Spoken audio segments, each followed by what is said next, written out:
Hey guys, today we're diving into another truly horrifying case. If you want to support my channel, make sure to subscribe and stay active. It really helps me out.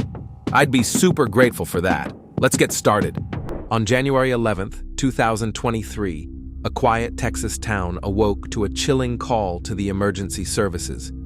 The voice on the line trembled with desperation. "Something's wrong with my son." No one could have guessed, at that moment, the horrors that police would uncover just minutes later. Angie Diaz was born in Nicaragua.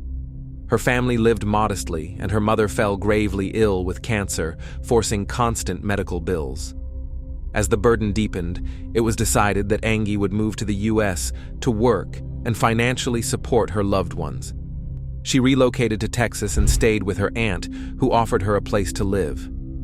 In that small town, where life was slow and quiet, Angie quickly became a familiar figure. She secured a job at the local grocery store, giving her a steady income. Day after day, she manned the register, greeted customers politely, and came to recognize nearly every face in town. A portion of her wages went back to Nicaragua for her mother's care. Despite the hardships, Angie found energy for fitness and shared her progress on social media. Her workout videos reflected grit and discipline. She projected positivity, even when exhaustion weighed on her. Her smile and spirited presence gave off an aura of warmth and genuineness. Meanwhile, in the same county lived Jared James Dicus. His family home was tucked in a quiet subdivision where everyone knew one another.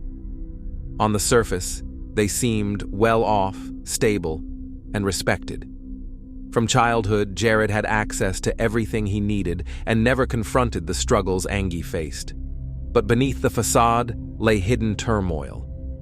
In his teens, Jared began drinking, and soon after he gravitated toward illicit substances. These dependencies became constant companions. Rather than seeking growth or purpose, he drifted toward social circles built around indulgence and escape. Over time, his temperament shifted. Calmness would give way to outbursts of irritability and aggression. His parents tried to reach him, to intervene, but they could not stem the destructive path he was following. To outsiders, Jared remained quiet and distant. In the small community, people knew of him, but few, if any, saw the instability lurking behind his outward appearance. He lived in the same Texas landscape his ancestors did. Long roads, wide fields, farmhouses. But instead of confidence in his future, he increasingly got lost in his own vulnerabilities. And so, two worlds existed side by side. Angie Diaz, a young woman who left her homeland for family, slowly building a new life step by step. Jared James Dicus, a son from privilege, yet imprisoned by dependencies and inner conflict. Their paths had not yet crossed, but it was already clear. When they did meet, everything would change, and tragedy would follow. Among the regular customers at the store where Angie worked, one face started showing up more and more often: Jared James Dicus. He'd swing by frequently, sometimes to grab a few things, other times just to hang around. Their early conversations were short. Polite greetings, a couple of casual words exchanged at the register. But over time, those encounters became a habit. Jared, used to the monotony of his daily life, found himself increasingly drawn to this young woman whose energy and openness made her stand out. Her smile and calm confidence contrasted sharply with the chaos he was dealing with internally. In a small town where new faces and stories were rare, their repeated interactions didn't go unnoticed. And for Jared, they became something to look forward to. Soon, those quick chats turned into longer conversations. Jared started coming in with excuses to talk, and Angie, always kind and warm, responded with friendliness. At first, it wasn't anything romantic for her, just part of connecting with someone in this new and unfamiliar country. but his persistence and attention gradually brought them closer. For Jared, Angie seemed like the one person who could fill the emptiness he carried. And for Angie, he became a part of her new life in America, a bridge to the local community that still felt foreign in many ways. By spring, their relationship had moved beyond casual talks. They spent more time together, sharing their plans, their worries, and slowly forming a bond. Jared's parents quickly learned about the young woman their son was seeing. After all, they lived just a few steps away. On the surface, the relationship seemed natural, a local guy and a newcomer trying to build a future. It wasn't long before Jared proposed. To outsiders, it all seemed rushed. Just a few months had passed, but the couple didn't hesitate. In October 2022, they officially got married. There was no big celebration, just a few witnesses, a courthouse ceremony, signed papers, and a few snapshots to mark the beginning of a new chapter. After the wedding, Angie moved into a small wooden cabin tucked behind the Dickus family's main house. The place was far from comfortable, barely furnished, with simple surroundings and old, creaky walls instead of solid insulation. But it was here they began their life as husband and wife. For Angie, it meant a step toward independence, a chance to build her own space with the man she'd chosen. For Jared, it was proof that he'd found someone willing to share his world. Just as it was. On the outside, life seemed peaceful. Angie and Jared took photos together, posted updates on social media, and created the image of a young, happy couple. Their smiles looked genuine, and the captions spoke of affection and care. One of the most striking photos was taken during Christmas. They stood side by side in front of a decorated tree, glowing with fairy lights. Jared's caption read, "Joyeux Noël, ma belle épouse." To anyone scrolling by, it looked like a simple holiday moment, a newlywed couple enjoying their first festive season together. On her own social media, Angie continued to show joy. Her posts were short but full of daily life, little snippets of happiness shared with her followers. She looked confident, grounded, and happy, even at her young age. For her friends and family back in Nicaragua, her profile painted a picture of a woman who had found her footing, who was doing well in a foreign land. From the outside, everything looked calm, stable, even idyllic. There was no sign, not yet, of the darkness slowly closing in. But behind the scenes, Angie Diaz was beginning to feel the strain. Regulars at the store started to notice something was off. She showed up looking worn out, her usual spark missing from her eyes. Her movements had lost their lightness. She began arriving late, something that had never been an issue before. The cheerful, focused young woman they were used to seeing had become quieter, more distracted. For those who knew her well, the change was clear and deeply concerning. One person who picked up on it quickly was Ruth, the store manager. She had always known Angie as reliable, professional, and full of life. So when these changes began to surface, Ruth didn't ignore them. She decided to talk to Angie in private. In that conversation, Angie opened up, cautiously, without going into too much detail. She admitted that her marriage wasn't as perfect as it seemed. She spoke about Jared's jealousy, how his behavior had become a constant source of tension. She shared that Jared was growing increasingly aggressive. He often accused her of things that weren't true, imagined infidelities, misinterpreting simple conversations with customers at work as something more. The joy she once expressed about her new life was now gone, replaced by avoidance whenever the topic of home came up. Ruth listened carefully. It was clear to her that behind the picture-perfect image of a young couple building a life together, something far more serious was happening. To the outside world, though, the illusion remained. Social media still showed smiling selfies and affectionate posts. Friends and family, many of them thousands of miles away, had no way of knowing what was really happening. Angie was still sending money back to Nicaragua, so her family assumed everything was fine, stable, even safe. But the signs of distress were becoming impossible to miss for those who saw her every day. She laughed less, stopped talking about future plans, and steered clear of any mention of her home life.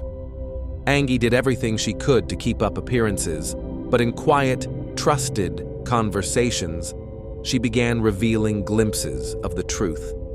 Ruth was one of the few who listened and understood just how serious the pressure from Jared had become. On the outside, Jared James Dicus still came across as just another small-town young man from Texas. But his dependencies were beginning to show through. He could be calm and quiet one moment, then suddenly lash out, unable to regulate his emotions. During those episodes, his grip on reality seemed to slip.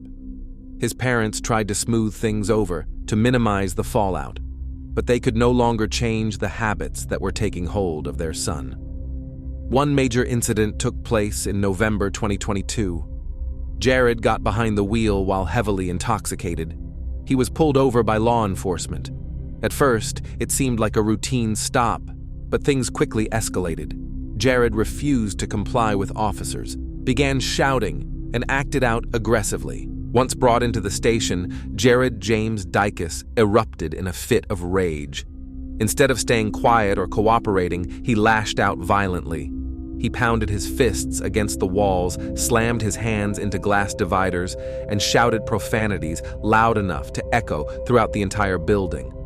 Officers repeatedly ordered him to calm down, but Jared kept going, his outburst escalating with every second. Concerned for his safety and the safety of those around him, officers were forced to take precautionary measures. Jared was secured in a restraint chair, a protocol used for individuals who become physically uncontrollable. Strapped in and immobilized, he was unable to continue damaging property or risk harming himself or others. This moment marked a turning point. It was no longer about a simple traffic offense. It was now clear that there were deeper issues tied to substance dependence and a complete lack of emotional regulation. That incident in November was the first major red flag officially documented by law enforcement. For Angie Diaz, who had only become Jared's wife a month earlier, it was a wake-up call. She learned about the arrest, and soon after, Jared's mood swings and short temper became more noticeable, often without warning or clear reason. Neither Angie nor his family could stop what was happening to him. He was spiraling deeper into his dependency, with alcohol and illicit substances becoming part of his daily routine. Each use seemed to push him further out of control. What once might have looked like stress or fatigue was now unmistakably a pattern of dangerous behavior rooted in addiction. Police began visiting the home more frequently.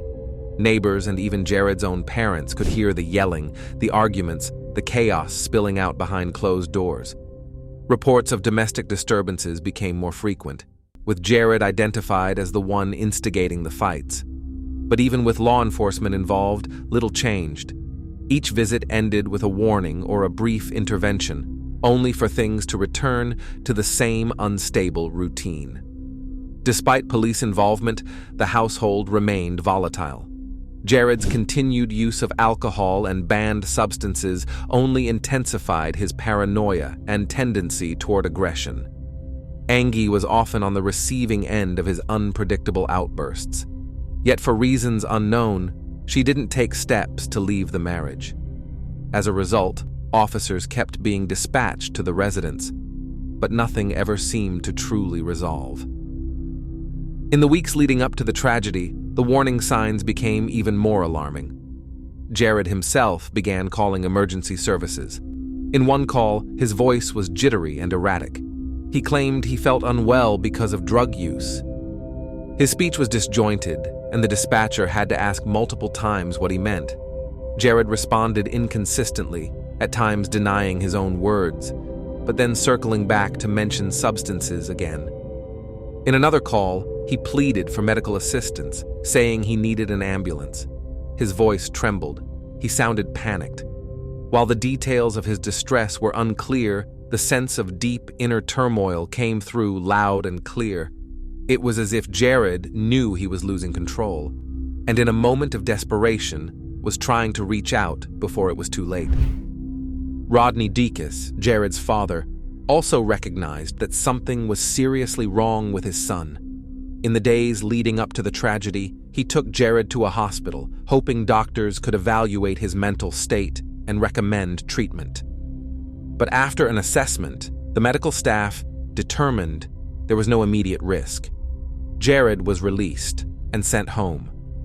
That was the end of the intervention. Documents later submitted into the case revealed a troubling pattern that had been building for some time. Repeated police visits to the house, multiple reports of erratic and aggressive behavior, incoherent emergency calls made by Jared himself, and a hospital discharge without follow-up care. It was a string of red flags, clear warnings that, one by one, failed to trigger decisive action. In the end, Angie Diaz remained alongside someone whose behavior was becoming increasingly dangerous, while those around him were unable to intervene in time. January 10th, 2023 began as an unremarkable day for the Dekas family. Inside Jared's parents' home, the routine was familiar. Small chores, everyday conversations. But Jared's behavior stood out. He was noticeably distant, giving short, disjointed answers, avoiding eye contact and seeming to focus more on something internal than on what was happening around him. His parents noted his tension, a sense that he was mentally somewhere else. Angie was also in the house that morning. She was getting ready for her shift at the local store, doing her best to stay calm and avoid conflict. Jared came into the kitchen a few times, stopping mid-step, standing silently, and then walking away again, as if he'd forgotten why he came. At one point, he muttered something about how nothing is going the right way and that he needed to be alone. His words didn't make much sense, but the tone set off alarm bells for his parents. Later that morning, Jared asked Angie to walk with him to the small cabin out back, the same structure where the couple had lived since their wedding. It was a converted shed behind the main house, modest and cramped, but it was their home. Jared's parents saw them step outside and disappear into the building. There were no loud noises, no yelling, no clear signs of conflict, but the feeling that something was wrong didn't go away. The next day, January 11th, around noon, Rodney Dekas began to worry. He hadn't heard from either his son or Angie. He tried calling, first Jared, then Angie, but got no response. He walked out to the cabin to check on them, but the door was locked from the inside. That's when he noticed a strange smell coming from the structure. Something foul, something that didn't feel right. That was the final straw. At 12 p.m., he called emergency services and told the dispatcher, "Something's wrong with my son. I can't get in touch with him or his wife." Officers were dispatched to the residence. Jared's parents met them at the gate and pointed them toward the back of the property. The cabin immediately raised concerns. The old wooden exterior was warped and weathered, the door flimsy, the yard cluttered with debris. Several dogs had to be pushed aside to clear the path. One officer turned on his body camera to begin recording what would happen next. The door was pushed open, and immediately, a heavy stench of decay and blood hit the officers in the face. Inside, the lighting was dim. The windows had been boarded up with plywood, and the space felt grim and neglected. The furnishings were bare, a thin mattress laid out on rough wooden planks, a couple of plastic chairs, and a small, barely functioning window unit, AC. There was no comfort here, just the bare essentials for getting by. But what drew immediate attention was the blood. There were fine spatters on the walls and large, dark stains on the floor, some smeared by what looked like the tread of shoes. From the door to the mattress, partial prints could be seen, and next to the bed, a large pool of darkened fluid had begun to thicken. The scene pointed to a short but extremely violent outburst. Near the corner of the room, by the makeshift bed, officers discovered Angie's body. Multiple sharp force injuries were visible on her skin. Beside her, within arm's reach, was a kitchen knife with visible traces of blood still on the blade. The weapon hadn't been hidden. It was left out in plain sight. The most disturbing discovery, however, came from an adjacent area of the cabin, the shower. On the tiled floor, officers found Angie's severed head. The water was turned off, and there was no sign of any attempt to clean the scene. Everything was exactly where it had fallen. That detail confirmed the level of brutality involved. Officers immediately called for crime scene investigators, the coroner, and backup to secure the property. Access to the cabin was restricted to preserve evidence. Shoe prints were noted near the entry. Fingerprints were found on the knife handle, and biological samples were collected from both the bed area and the shower. Although officers remained composed outwardly, the severity of the scene left a deep impression. Several would later seek counseling. Even for seasoned personnel, what they found inside the cabin was deeply unsettling. Every step was taken by the book: photos, video recording, evidence tagging, scene documentation. Outside, they carefully traced the path from the main house to the cabin. The yard was scattered with personal items and trash, but there were no signs that the body had been moved or that any major evidence had been disturbed. The dogs, still lingering, had to be pushed back again to avoid contaminating the crime scene. By the time the forensic team arrived, the scene was chillingly clear. Angie's body by the mattress, the knife close by, blood on the walls and floor, her head left in the shower. No effort had been made to hide what had happened. It was a brutal act, one that left no doubt as to its intent. As soon as officers completed their initial assessment and confirmed this was a homicide, their focus turned to finding the suspect. But they didn't have to look far. Jared James Dicus was just a few yards away, inside the main house with his parents. Rodney and his wife informed officers that Jared had been acting strangely. He was on the floor for most of the morning, crying and unresponsive. He hadn't tried to flee. As officers stepped into the house, they found a young man in a deeply withdrawn state. He was on the floor, barely moving, his speech nearly absent. When asked what had happened, he responded plainly, without hesitation. "Yeah, I killed her." That statement was officially logged in the report. The arrest was uneventful. Jared James Dicus followed commands, allowed himself to be handcuffed, and calmly walked outside with 2 officers. He was placed in the back of a patrol car for processing. At no point did he try to justify his actions, offer an explanation, or present an alternative version of events. He appeared emotionally drained, but fully aware of his surroundings and situation. Investigators gave special attention to Jared's movements that morning. Surveillance footage from the store where Angie worked showed Jared entering around 11:40 a.m. He walked over to the cooler, grabbed a can of beer, and exited the store without paying. Outside, he cracked open the can, took a few sips, and headed back to his car. His behavior didn't raise any alarms. He moved with confidence, his gestures routine, with no signs of panic or distress.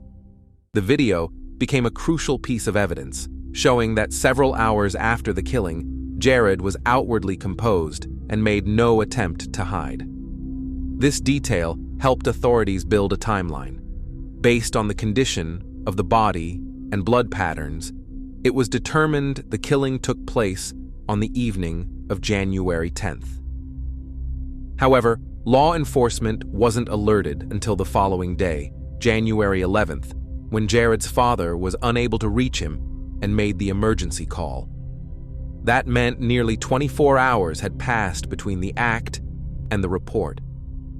During his transport to the station, Jared remained silent. He did not act out, didn't resist, and didn't engage with the officers. His passive demeanor was noted in official reports. His confession at the time of arrest became a key moment in the case. It aligned with the physical evidence, the murder weapon was found near the body, and there were no signs of forced entry or the presence of anyone else inside the cabin. Combined, these facts ruled out the possibility of another suspect. By the time Jared arrived at the police station, the case was already clear. Jared James Dicus had committed the act. He wasn't denying it. The evidence was on site, and his behavior suggested he hadn't tried to flee or cover anything up. At his initial court appearance, the judge set bail at $500,000. Prosecutors filed a motion to increase it to $1 million, citing the extreme brutality of the crime, the potential for witness intimidation, and the need to ensure the defendant would appear for all future proceedings. The court granted the motion, referencing the severity of the charges and the documented facts of the case. As ordered by the court, Jared underwent a full forensic psychiatric evaluation. Experts assessed his awareness of time, place, and the nature of his actions, both during the incident and at the time of examination. The conclusion was unequivocal. He was found competent. He understood what he had done, recognized its consequences, and showed no indicators that would support a finding of legal insanity. There was no medical basis to recommend involuntary treatment in a psychiatric facility. After the expert evaluations were presented, the case proceeded without jury selection. Jared James Dicus declined legal representation, chose to represent himself, and signed a guilty plea agreement. The court explained his rights, the consequences of waiving his right to counsel, and the limitations this would place on future appeals. Jared confirmed that he understood, accepted the terms, and acknowledged that by pleading guilty, he was giving up nearly all grounds for challenging the verdict. With that, the investigative phase came to an end. The prosecution had compiled a complete case file, a confirmed timeline of the crime, surveillance footage placing the defendant at key locations, statements from family members about his behavior afterward, the arrest report, and his initial confession. The court process began without a jury and without a contested trial. Jared opted for a direct admission of guilt and left sentencing in the hands of the judge. This also meant forfeiting any realistic path to appeal. On July 31, 2024, at the Washington County Courthouse in Texas, the case against Jared James Dicus officially reached its conclusion. The session was brief. There were no lengthy arguments or objections. Jared had already pleaded guilty during pretrial proceedings and waived his right to full legal defense. The judge delivered the sentence, 40 years in prison, with the possibility of parole no earlier than 2043. The process took less time than most cases of this nature. That was largely because Jared had entered into a plea deal with prosecutors. As part of the agreement, he voluntarily gave up his right to appeal or pursue any future legal measures to reduce his sentence. The agreement was formally documented, leaving only the matter of final sentencing. Inside the courtroom, Jared did not contest a single element of the charges. The judge asked him a series of standard questions. Did he understand the plea deal? Was he aware of the consequences of waiving his appeal rights? Was this decision made voluntarily? Jared answered yes to each, clearly and without hesitation. The record reflected his responses as unambiguous and final. The sentence went into effect the same day. From that moment, Jared began serving his time within the Texas Department of Criminal Justice. His first eligibility for parole will come 19 years into the sentence, though actual release will depend entirely on the parole board's evaluation and decision at that time. The July 31, 2024 judgment marked the end of an investigation, trial, and psychological evaluations that spanned nearly a year and a half. It finalized Jared James Dicus's responsibility for the murder of Angie Diaz and legally closed one of the most shocking and brutal criminal cases Texas has seen in recent years. With the verdict delivered and all legal paths exhausted, The justice system had officially brought the case to a close. Behind this horrific tragedy, there was no financial motive, no hidden conspiracy. The reason was far darker, and yet painfully ordinary. Jealousy. A deep, obsessive kind that had turned into fixation. Jared simply couldn't handle the fact that his young wife shined so brightly in the eyes of others. She smiled at customers at the store, shared her happiness online, and drew attention everywhere she went. The very qualities that had once drawn him to her had, over time, become triggers for suspicion, anger, and resentment.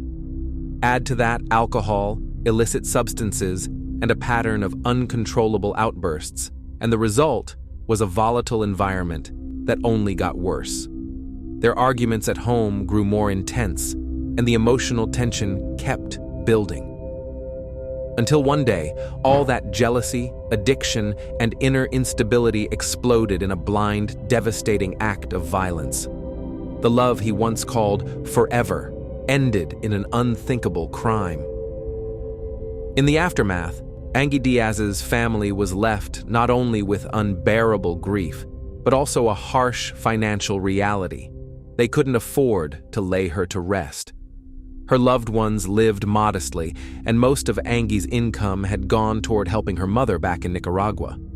That's when friends and neighbors stepped in. A GoFundMe campaign was launched, and within a week, more than $20,000 was raised, enough to cover the cost of the funeral and give Angie a farewell worthy of the life she lived. A memorial was held in a small park near her home. People came with candles, flowers, and handwritten notes.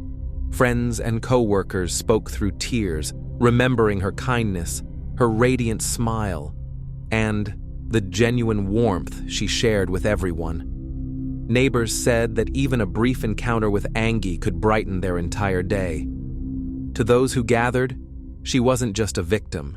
She was a daughter, a friend, a young woman who came to this country to build a better future and support the people she loved. And yet, among the memories, heavier questions hung in the air. How did so many warning signs go unanswered? Why weren't her quiet cries for help heard in time? Those questions still linger, turning Angie's story into more than just a personal loss.